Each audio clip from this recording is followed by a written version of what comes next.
महाराष्ट्र क्रांती news, आवाज सर्वसामान्यांचा। लासलगाव तडेकरांची नजर पडली आणि दरोडेखोराचा खेळ संपला।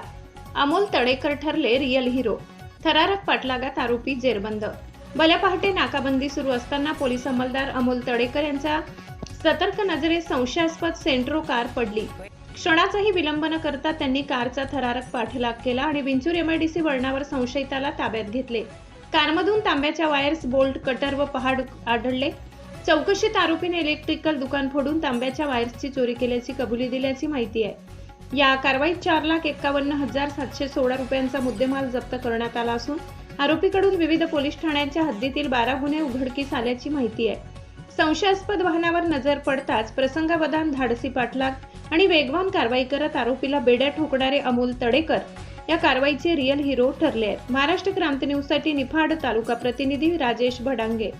काल आमचे अमोल तडेकर अंमलदार यांना काही नागरिकांकडून एक संशयित वाहन लासलगाव परिसरात फिरत असल्याची बातमी मिळाली। त्या बातमीवरून आमचे पोलीस अधीक्षक माननीय श्री स्वामी साहेब यांच्या मार्गदर्शनाखाली, तसेच आमचे अपर पोलीस अधीक्षक श्री विमला मॅडम, तसेच आमचे उपविभागीय पोलीस अधिकारी श्री पाटील साहेब आणि बंबाळे साहेब यांच्या मार्गदर्शनाखाली चोऱ्या रोखण्यासाठी जी नाकाबंदी लावण्यात आलेली होती, त्या नाकाबंदीची लोक तसेच आमच्या दुसऱ्या 2 टीम या आम्ही त्या वाहनाचा शोध घेण्यास आम्ही तात्काळ रवाना केले।